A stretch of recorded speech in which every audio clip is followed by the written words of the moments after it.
Today, I am Rodimus2099. My bad, screwed up that intro. Today, I will be reviewing both my Nick Furies in my collection. I have the 6-inch Marvel Legends Captain Marvel Wave, and then I have the 3.75-inch Avengers Original Wave from the original Avengers movie. And, yeah, so we're going to take a look at the big one, and then the small one, because that's how time works. Because this is the younger Nick Fury.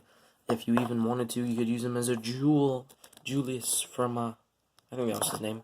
I could be saying it wrong. Is Julius or Jules or whatever he was from Pulp Fiction. Or as I like to say, Pulp Friction. But yeah, that was one of his best roles, and everyone loves him for that role, specifically.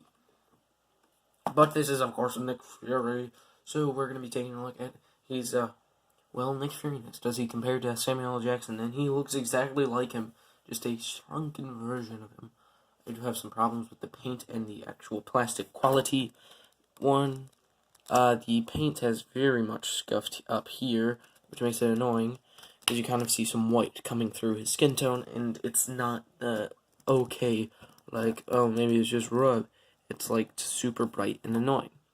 And then there's also not that much paint around the neck of the collar, so it just sort of, like, looks like it's just bleeding into it, or he has a bunch of paint on his neck.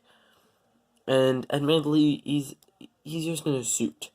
I really would have liked, and he does come with some accessories. He comes with a gun and goose and his shackles. I would have liked if he came with another head that was wearing an eye patch.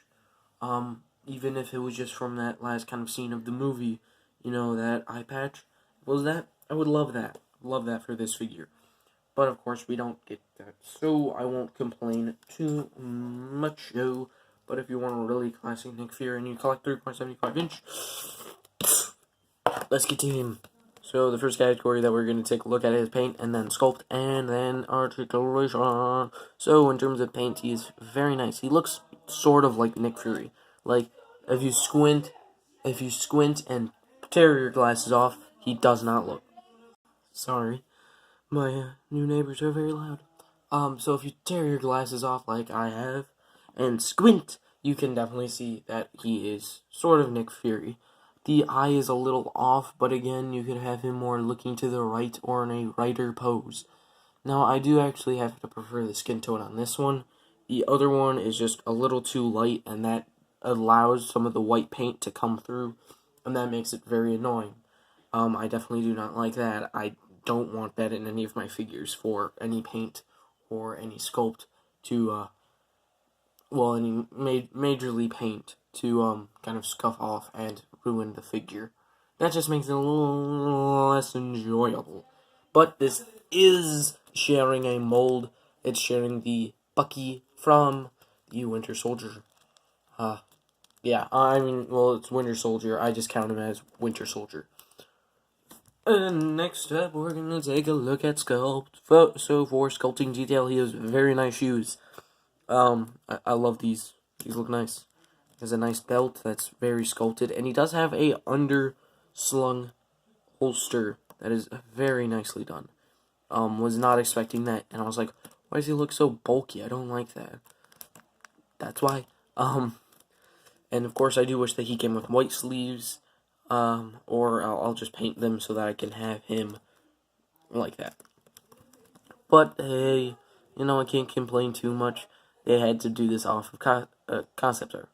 Now for sculpt, there's not too much to his hair. It's just sort of here. Straddly Tiny Nick doesn't have that. Oh, you beat me in that one. But Tiny Nick way majorly makes up for it for having 2 gun holsters and 3 pouches on this side, having nice boots that look like boots, and having a very nice sort of under jacket. I assume that would be a underslung, not an underslung, a under, bulletproof jacket, probably, because, hey, it's Nick Fury, of course he would. He'd have that. And it has very nice, accuracy to, kind of like cloth, which these guys don't really have. What I mean by cloth is sort of the pants look. You don't get that very often, very well, with 3 3/4 inch Marvel Legends. And so today we're going to talk about their articulation. So you have ab crunch, swivel, a ball joint, a swivel, a double bend. Very nice. A hinge and then a swivel, and you can take a very lot of that ankle rocker pivot to get almost really the hips. Just destroy this figures, but he's able to do that. Amazing. And then he has a ball joint and a hinge, shoulder, and rotate, go out that far, rotate, double bend, and shabba-dabba. Now, with 3 3/4 inch, you're not getting much articulation. You have a ball joint at the head, which can't look up that far, and can't look down that far, but can look side greatly. He has a hinge, and a hinge, and a hinge, and a hinge, and a swivel, which that's primarily used for female figures. And then he does have a ball joint in the abs, so that you can get him all wiggly around, but that means no torso. There's a hinge and a sort of ball joint, then there's a rotation, then there's double jointed, and then there's rotation and hinge at the boot. And yeah, it's really it for this guy, but it's still nice articulation. So at the end of this battle, if I had to give it to one for being a great looking Samuel Jackson, I'd give it to this guy. He looks like Samuel Jackson. But if I had to give it to a great looking Nick Fury, I have to give it to that guy. If I had to give it for nice articulation, I have to give it to that guy. If I had to give it for great sculpting, I had to give it to that guy. Blah, blah, blah. It's so hard to decide. So, you guys tell me what your opinion is. Who do you think should have won this round? You think it's baby Nick, or do you think it's full-grown adult Nick? Which, this is full-grown adult Nick, and this is baby Nick. Maybe I should make that a little different. But anyway, thank you for watching. I've been Ryan, this 2099. I hope you have a great day. I will, if you do too. Anyway.